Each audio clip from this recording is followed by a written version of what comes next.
Last class में superposition theorem, sorry Thevenin's theorem और Norton's theorem बताने के बाद जो है हम लोग डिस्कस करेंगे सुपरपोजिशन थ्योरम के बारे में। Okay, in the similar way, जिस तरह से थेवेनिन्स थ्योरम नॉर्टन्स थ्योरम जो है अप्लीकेबल सिर्फ लीनियर एक्टिव नेटवर्क के लिए था, ये भी लीनियर एक्टिव नेटवर्क के लिए ही अप्लीकेबल है ना।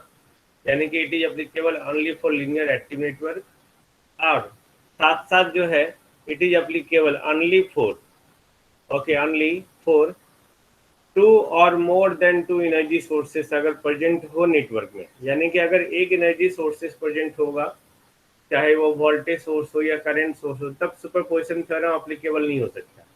कोई भी सर्किट हो, कोई भी नेटवर्क हो, अगर उस सर्किट और नेटवर्क में जो है दो या दो से ज़्यादा एनर्जी सोर्सेस हैं, तभी आप सुपरपोजिशन थ्योरम लगा सकते हैं, अदरवाइज आप नहीं लगा सकते। Got it?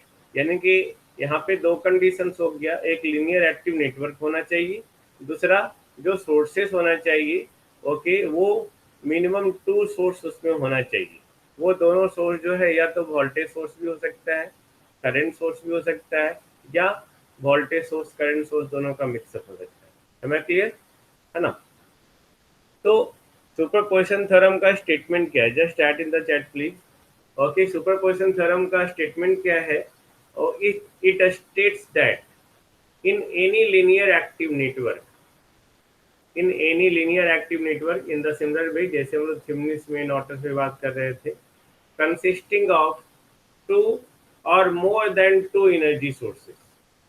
अगर कोई भी लीनियर एक्टिव नेटवर्क हो और उसमें दो या दो से ज़्यादा एनर्जी सोर्सेस प्रेजेंट हैं, तब किसी भी ब्रांच के क्रॉस वोल्टेज या किसी भी ब्रांच के थ्रू अगर करंट को कैलकुलेट करना है, then the voltage across any branch और current through any branch is equal to the algebraic sum. Algebraic sum यानी कि ए प्लस बी और ए माइनस बी दोनों algebraic sum.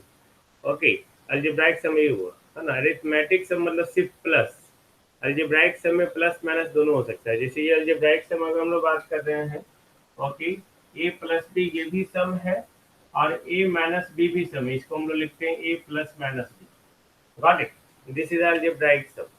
okay, so algebraic sum of the voltage across the given branch या current through any branch due to all individual sources acting alone। अगर कोई भी जो है इंडिविजुअल सोर्सेस अगर active है, ओके, जब वो अकेला एक्टिव है तो बाकी सब क्या होगा? डीएक्टिव, है ना। यानी कि बाकी सारे को डीएक्टिवेट करते हुए सिर्फ एक एनर्जी सोर्सेस के कारण जो भी करंट होगा, फिर दूसरे को करेंगे, फिर तीसरे को करेंगे, वो सारे करंट सोर्स या सारे वोल्टेज सोर्स या सारे एनर्जी सोर्स के कारण जो भी उस ब्रांच के क्रॉस वोल्टेज आएगा, ओके, या उस ब्रांच के थ्रू करंट आएगा, सारे का क्या होना चाहिए? Algebraic sum. Deactivate the energy sources करने का मतलब क्या हो गया कि अगर कोई भी वोल्टेज सोर्स है तो उसको हम लोग शॉर्ट सर्किट कर देंगे, अगर आपका करंट सोर्स है तो उसको क्या कर देंगे? Just add in the chat please. उसको क्या करेंगे? ओपन कर देंगे, है ना। अब इसका अगर एक्सप्लेनेशन देखें हम लोग सिंपल, ओके, अगर हम लोग इसका एक्सप्लेनेशन देखें,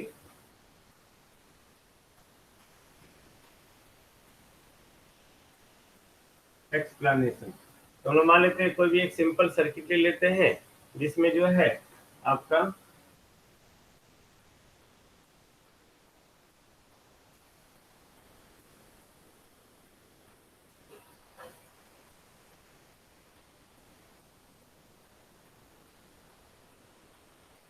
V1 V2 R1 R2 R3 तीन हो गया, है ना। ओके, और हम लोग को जो है इस R3 के थ्रू जो है करंट निकलना है। इसमें एनर्जी सोर्स कितना है? Just tell me. इसमें एनर्जी सोर्सेस कितना है? इसमें एनर्जी सोर्सेस दो है ना। Then from the principle of superposition, इसको शॉर्ट में एसओपी भी लिखते हैं, प्रिंसिपल ऑफ सुपरपोजिशन, ये आई जो होगा, okay, I dash plus I double dash के बराबर होगा। अब यहाँ पे आई डैश क्या है और आई डबल डैश क्या है? आई डैश इसी रेसिस्टेंस के थ्रू करंट है, तब जब V1 सोर्स एक्टिंग है, यानी कि जब V1 सोर्स एक्टिव है तो इसको हम लोग डीएक्टिवेट करेंगे। ओके, इसको एक्टिव और इसको डीएक्टिवेट, तब उससे में उसके थ्रू जो करंट फ्लो कर रहा है वो है आई डैश। और आई डबल डैश क्या है?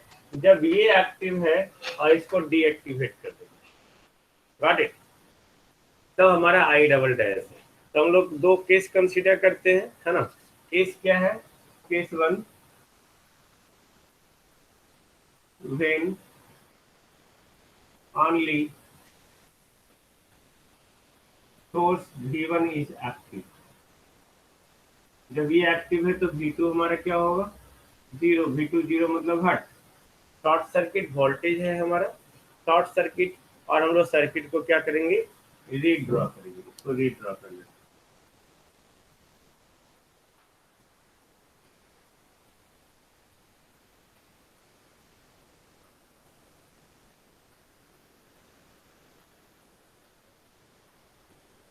ये हो गया शॉर्ट सर्किट, ये R1 R2 और ये I1। कोई मेथड से आप आई डैश निकाल लो, यू आर फ्री, है ना। आपको कोई प्रॉब्लम नहीं होगा। मान लेते हैं इसके थ्रू करंट जो है, मान लेते हैं इसके थ्रू करंट I1। ओके, मान लेते हैं इसके थ्रू करंट I1 है, तो ये I1 को हम लोग निकाल सकते हैं। देखो ये दोनों पैरेलल में है और ये इसके साथ सीरीज में है, तो voltage divided by total resistance कर सकते हैं हम लोग। देखो I1 equal to V1 divided by, ये दोनों पैरेलल में, R2 पैरेलल R3 और ये इसके साथ सीरीज में R1 लिख सकते हैं हम लोग। चलिए लिख सकते हैं, है ना। तो अगर ये I1 निकल गया, ये I1 निकल गया, ये टोटल करंट I1 हो गया, तो ये करंट निकल जाएगा कौन रूल से? Anyone tell me? From current divider rule? नहीं, करंट डिवाइडर रूल से। तो ये आई डैश, इसके थ्रू करंट निकलना, दोनों पैरेलल है, तो हम लोग इसका रेसिस्टेंस लिखेंगे R2 divided by total resistance R2 plus R3 into total current I1। I1 हम लोग को पता चल गया, आई डैश निकल गया ना, कोई प्रॉब्लम नहीं। कोई मेथड से आप निकाल सकते हो, जरूरी नहीं है किसी मेथड से। ओके, आप मेश एनालिसिस, नोड एनालिसिस, किसी भी एनालिसिस से लगा सकते हैं। तो ये आई डैश निकल गया। उसी तरह केस टू लेंगे हम, कब? जब सिर्फ वोल्टेज सोर्स टू एक्टिव है हमारा, तो V1 हमारा डीएक्टिवेट होगा, तो V1 शॉर्ट सर्किट होगा, तो ये हमारा हो गया शॉर्ट सर्किट, और ये हो गया हमारा एक्टिव। ओके, तो इसके थ्रू करंट कितना हो गया? आई डबल डैश। अब हम लोग को आई डबल डैश निकालना है ना। ये एक जनरल एग्जांपल है, हम लोग इसके पहले I2 निकाल लेते हैं, सेम मेथड। तो I2 निकालने के लिए ये voltage divided by total distance, ये दोनों पैरेलल में, इसके साथ सीरीज में, तो R1 parallel R3 plus R2 लिख सकते हैं I2 हम लोग।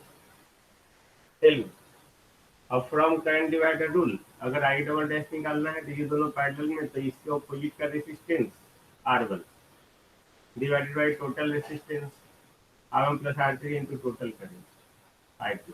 तो ये आई डबल डैश निकल गया, तभी हम लोग I equal to I dash plus I double dash. I think no problem, नहीं ना? नहीं नहीं, जब इसको हम एक प्रॉब्लम बनाते हैं, that's so simple problem. Superposition theorem में कोई प्रॉब्लम नहीं, अब लिख सकते हैं एग्जाम में, है ना। मैं इसको फिर से रिपीट करता हूँ। In any linear active network consisting of two or more than two energy sources.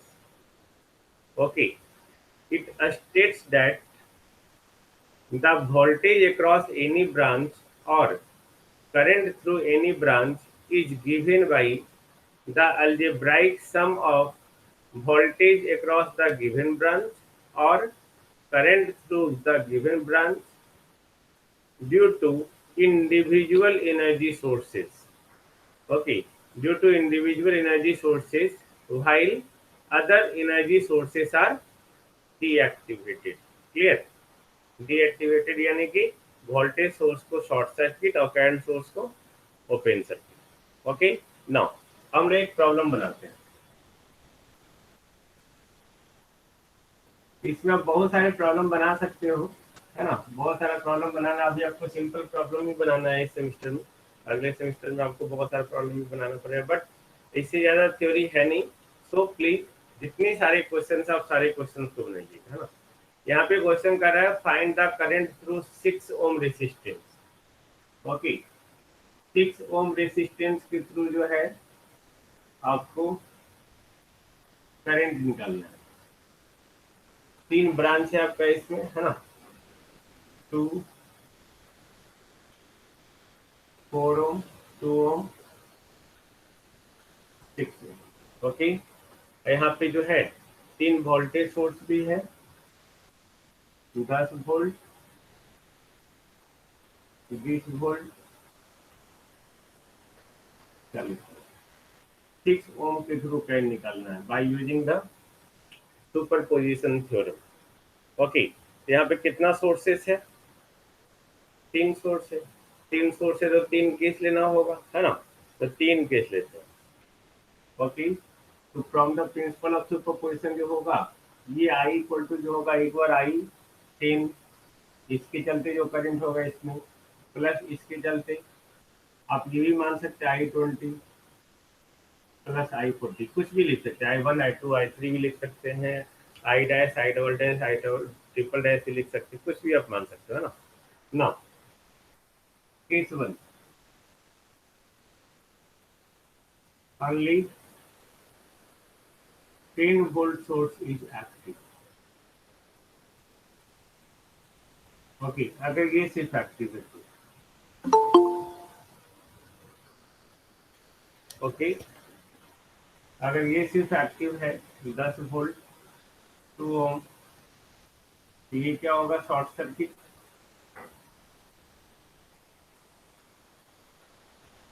ये क्या होगा? Short circuit. 4 ओम 6 ओम, इसके थ्रू करंट कितना होगा? I10 हम लोग माने हुए हैं नहीं। अब देखो, इसके थ्रू करंट मान लेते हैं ये I1 है, ये दोनों पैरेलल में इसके साथ सीरीज में है, तो I1 इक्वल टू क्या हो जाएगा? सेम है, तो ये दोनों पैरेलल में और ये सीरीज में है, तो total voltage 10 divided by 2 plus 4 parallel 6 लिख सकते हैं हम लोग। नहीं लिख सकते हैं? जब आप इसको सॉल्व करेंगे, है ना, इसको सॉल्व करने के बाद आएगा 100/44, 10/11 एम्पीयर। ओके, नहीं, 25/11, ये I1 आ गया। अब from current divider rule, okay, तो ये अगर I1 निकल गया आपको तो I10 निकल जाएगा। I10 इक्वल टू इसका उल्टा 4 divided by 4 plus 6 into I1, तो 4/10 इंटू I1 हो गया 25/11, यानी कि 10/11। सॉरी, ये I10 आ गया। तो प्रॉब्लम इसमें tell me, that's so simple. नहीं, कोई दिक्कत नहीं ना? नहीं। Now case 2, only 20 volt source is active, तो ये डीएक्टिवेट हो गया।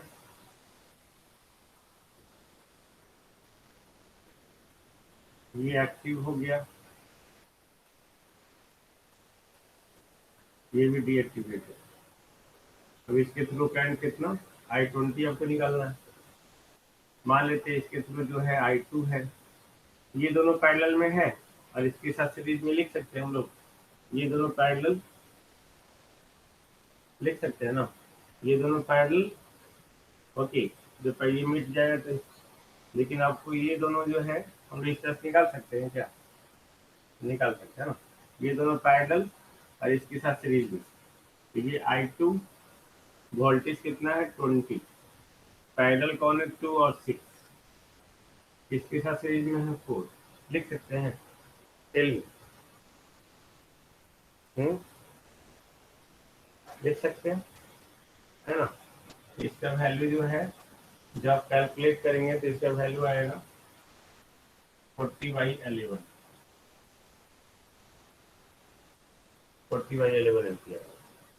ओके, अब ये I20 निकालना, ये I2 आपको पता चल गया, तो ये दोनों पैरेलल में है, तो I20 इसके थ्रू करंट निकालना, तो इसका उल्टा रेजिस्टेंस लेंगे 2 divided by total 2 + 6 into I2, तो ये हो गया 2/8 इंटू 40/11, ये भी आ गया 10/11, नहीं 10/11 एम्पियर।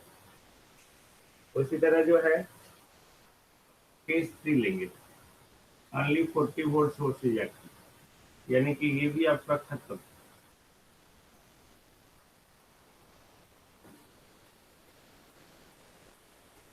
प्लस माइनस, ओके, ये I40,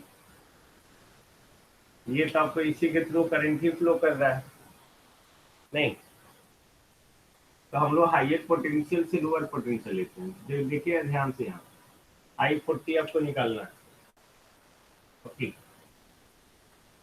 तो I40 निकालना है, तो जो हम लोग I40 इक्वल टू लिख सकते हैं, ये टोटल वोल्टेज 40 डिवाइडेड बाई ये दोनों पैरेलल में है 2 पैरेलल 4 + 6, ये सही है गलत है?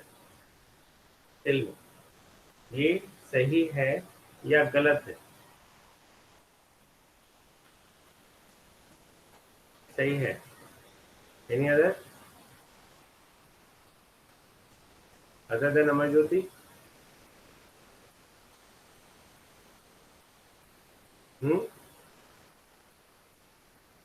सही है गलत है? गलत है, यहाँ माइनस साइन हो। सोचो, ये I40 जो है इस डायरेक्शन में, हम लोग को ये डायरेक्शन रहेगा, ये डायरेक्शन, तब होगा प्लस साइन। ओके, कैसे देखो, हम लोग इसको प्रूफ भी कर देते हैं। ये दोनों पैरेलल में है, तो इसको हम इस तरह से लिख सकते हैं 2 पैरेलल 4 और ये 6 प्लस माइनस 40, ये 6, ये I40 हम लोग माने हुए इधर। ओके, अब इसमें हम लोग KVL लगा दे, जब KVL आप लगाएंगे तो इधर से आप चल रहे हैं, मान लेते इधर से, ओके, तो 6I40 प्लस 40 ठीक करंट के डायरेक्शन में चल रहे हैं, 2 पैरेलल 4 I40 इक्वल टू 0, जब ये इधर जाएगा तो माइनस आएगा। टेल मी, आएगा ना। तो यहाँ पे करंट जो है ना, इधर इनपुट हो रहा है प्लस में, इसलिए माइनस साइन होगा, अगर प्लस से निकलता तब ये प्लस साइन होगा। इसका वैल्यू जो आएगा, जब आप इसको सॉल्व करेंगे, ओके, इसका जो वैल्यू आएगा -40/11, सॉरी 4×8 -60/11। ओके, फाइनली क्या है, okay, from the principle of superposition, इसका वैल्यू आया था 10/11, इसका वैल्यू 10/11 और ये आ गया 60/11, ये आया ना। तो इसको हम लोग करेंगे तो -40/11 एम्पियर, यही आंसर होगा। ये हो गया आपका principle of superposition. I think no problem, just tell me.